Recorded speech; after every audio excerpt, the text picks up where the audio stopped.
Hello everyone. Today we're going to check the simple present tense.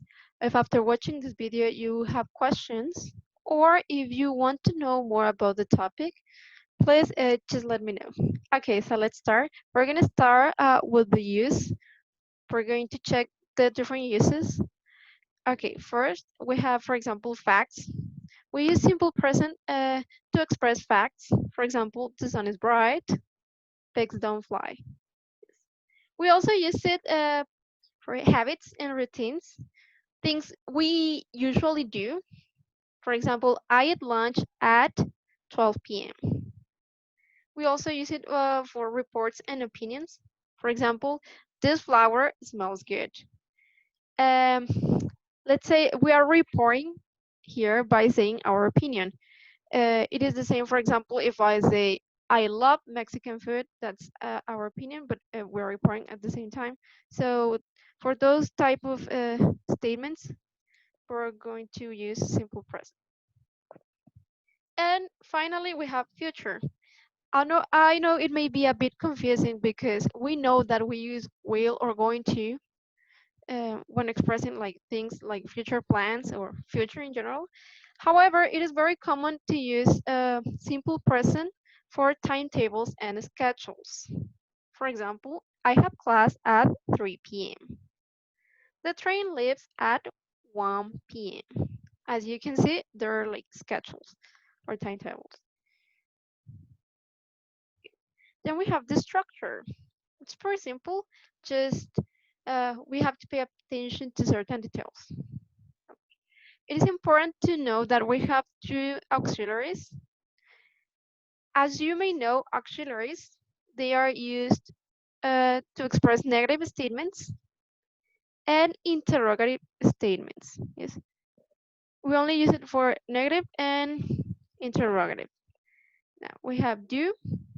We're going to use do when having I, you, we, or they as subject of the sentence. We have the negative form, or when making negative statements, which is do not or don't, the contraction. And we're going to use does when having he, she, or it as subject of the sentence. Again, we have the negative form, which is does not or doesn't, the contraction. Okay. For example, for affirmative statements, we have we walk to the office. Subject, verb, and complement, which is optional. She walks to the office. Now, is there any difference between the first and the second sentence? Yes, right? Okay, we're gonna add s to the verb when the subject is he, she, or it. Remember, we're gonna add s to the verb just under these three conditions. Simple present, when we are using simple present, when having he, she, or it as subject of the sentence. For example, we can also say Alan works late. And for affirmative statements, yes, we do not do it for negative or interrogative statements. Okay, now for negative sentences, we have a similar structure. Remember, we use don't or doesn't, the auxiliaries. We have subject, don't or doesn't, the verb. Remember, in this case, we are not going to add the s. This is just for affirmative statements. And complement, which is optional. For example, I don't have a dishwasher. He doesn't have a dishwasher. And finally, we have the interrogative form, or what we use when making questions. Remember, in English, whenever we have a question, we have an inversion. So we're going to start with the auxiliary, do or does. We can also start with done or doesn't for uh, questions that are negative. But anyway, first we have the auxiliary, subject, verb, and complement. Again, we're not going to add s to the verb because it is not an affirmative statement. For example, do you have a job?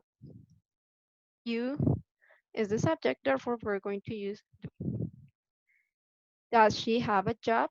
We're going to use the other auxiliary because the subject in this case is she.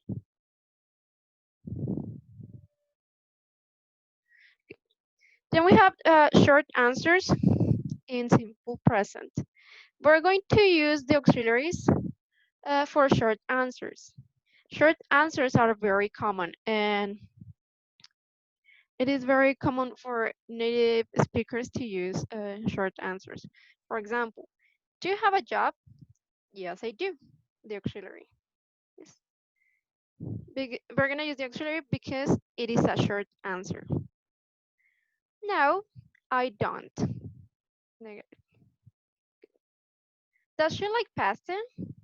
Yes, she does. Remember, the auxiliary, we're going to use the auxiliary for short answers. No, she doesn't.